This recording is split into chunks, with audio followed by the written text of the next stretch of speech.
back. You're watching Good Morning Namibia. Now, the Ministry of Environment, Forestry and Tourism is hosting the Festive Season Environmental Awareness Campaign. The initiative is aimed inter alia at promoting responsible environmental behaviour, particularly during the festive season. To enlighten us more, I'm joined this morning virtually by Dr. Garus-Oas, the Deputy Environmental Commissioner at the Ministry of Environment, Forestry and Tourism. Good morning, Doctor, and welcome to Good Morning Namibia. Good morning, Denver. Thank you for welcoming me. Are you well on this gift of a Thursday, Doctor? Very well. Happy to hear that. Very well, thank you. Happy to hear that and very happy to have you, Doctor. First things first, we understand that the campaign is a joint initiative between the Ministry and key national stakeholders. What inspired the Ministry to embark on this initiative? Well, I think I probably have to maybe first acknowledge the key stakeholders. We have the Environmental Investment Fund that is sponsoring the logistics, operational needs, and of course the materials, like information materials, flyers for this campaign. We have NAMPOL that is also on board to assist us, especially at the roadblocks. The local authorities, we are working together with the local authorities. We have two teams, some at the roadblocks, some into the various towns, in the centers of towns, spreading the message and giving out various information, materials and whatnot. We have MICT that is also assisting us, especially when it comes out regarding rolling out this initiative and information on the media, etc., etc. The regional councils, of course, the governors and all those various communities and whatnot. So it's quite a very big initiative. This initiative started around, is it 2015 or 2003? But most of the Ministry of Environment initiatives are focusing on human life, wildlife conflict. So our waste management initiatives were not really to this scale, and we felt that because there's a surge of environmental pollution and whatnot during festive seasons, when it comes to, of course, littering, roadside pollutions and all those various things, that we can address that now heads on to, of course, the traveling public and whatnot. So we are just hoping to sort of sensitize our general public regarding the knock-off effects of improper waste management. Doctor, thank you very much for that overview. Now, apart from those challenges that you've already flagged in your introductory overview, speak to us about what the prevailing and prominent environmental challenges are and how you hope that this round of the campaign will mitigate and address and speak to those challenges. Yes, well, we are engaging the local authorities, of course, the regional leadership, and with that, we have started constructive dialogues, especially perhaps maybe also establishing committees in various regions, because various regions and especially towns have different or differing environmental problems. Of course, this is because of the population and, of course, the differences in infrastructure and, of course, maybe also just the knowledge of what pollution or improper waste management can be. So constructive dialogues have started. And we are hoping that committees can be established that can really just roll out how initiatives on proper waste management, and of course also establishing circular economy initiatives like buyback centers, etc., etc. Also maybe furthering to expand. We are also hoping to reach remote areas. You know, people are not just traveling, they are traveling to destinations. And of course, most of us come to the cities to work, but then we go back to the villages and towns where we come from. So we are hoping in the future to reach very remote areas with initiatives that we have already started working on. And hopefully by the middle of next year, we can already start with those initiatives. But for now, I think really and forevermore, we need to look at establishing committees regional-wise, town-wise, that are having various stakeholders like local businesses, traditional authorities to come up with robust ways of keeping the environment clean. Doctor, there's no dispute about the fact that none of this would be possible without the community's buy-in.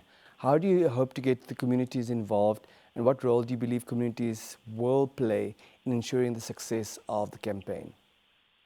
Community engagement is, of course, central to the campaign. Hence, we are in the city centres providing information on pamphlets and flyers, and, of course, at the roadblocks as well. It's been quite a very positive reception from the communities. They actually engage in discussions just for those few minutes that they have at the roadblocks or when they're passing by our colleagues that are seated in the center of town. I think what's very important is that we have to really reiterate or again state and address this issue head on and make it very personal, because it's a knock-off effect. Poor or improper waste management or poor sanitation is basically a causative factor to various illnesses, right? When you have, of course, waste or pollution into the water streams and whatnot, we have cholera, we have dysentery, we have typhoid fever, we have hepatitis, and all those various polio. They are all resultants of improper waste management or poor sanitation. So if you personalize and just educate that poor waste management can lead to this and that, and I think those are the discussions that my team members are having on the ground right now, and I'm very proud of them. They've been out since the 3rd of December, and they've been working even holidays and weekends, and from 7 to 6. So, and they have been really actively in these discussions with the community now, and I'm sure that the community are really receptive, and that they hopefully, and I believe that they do now, to some point understand, and I think it's very important that the campaigns are just a reminder, but it should really be an innate and inherent thought every day to really be what do you call it? What is this word? To be cognizant of whatever way you are disposing your waste, and what the cause is at the end, the resultant knock-off effect if you are not proper with waste management. Doctor, that underscores the element of sustainability. In which manner will this campaign foster a lasting culture among Namibians of environmental stewardship? Of course, through dialogues and through discussions, and what I've said earlier on for my referencing, it's important that the local authorities, the regional councils, come up with this committee and continuously address this to the local community, to have that, to ingrain this in their minds that if this does not happen, this will happen. And that is something, knowledge is something that is sustainable. Knowing is sustainable. Knowing is forever. And knowing will be brought to the next generation, and then to the next, and then to the next. So for us, really, and you know, we are just a small group of people that are going out to educate and to provide information and whatnot. But this is actually really a community, a public, a Namibian nation type of a job. We have to come together, and we are just there to really educate and provide information, and hopefully that information is sustainable. It's really just up to the public who are being receptive of this initiative to really just take it further from us. Doctor, it's been such a pleasure to speak to you this morning. Do you have any final thoughts before we say goodbye to you? Yes, I think it's very important to acknowledge the people that made all of this possible. I'd like to really acknowledge and thank our Honorable Minister, Honorable Indileni and Daniel, for her dedicated leadership and unwavering commitment to keep Namibia clean. I'd also like to thank the exemplary leadership of our ED, Mr. Sikongo Haihampe, our Environmental Commissioner, Mr. Timotheus Mufeti. Of course, the support, this could not be possible without the support of EIF. I'd like to thank Mr. Libanda, the CEO of the Environmental Investment Fund. And I would also acknowledge and thank the Namibian police, especially the Inspector General Lieutenant General Joseph Shikongo, for granting permission to conduct this campaign at the roadblocks. Kavango East, Honorable Governor Mr. Hamoniera Hambuka, Ohangwena Governor Kativa, Honorable Kativa Hamutumwa, for welcoming my team to the region. Of course, the local authorities for assisting us in the center of towns of really going about raising awareness on this initiative. I'd also really like to thank my very impressive team for being out there, even on holidays and weekends. My team is led by Mr. Olympio Nolepo. He's the Deputy Director responsible for the Division Environmental Information and Natural Resource Economics. His team is Michaela Femelo, Felicia Katupisa, Beverly Mbangu, Tofi Dupe. I'd like to thank our PRO assistant, Ndeshipanda Amunyela. I'd like to thank Joseph Njimpa, Malakia Haikali. I'd also like to thank our MICT colleague, Jose Itipo.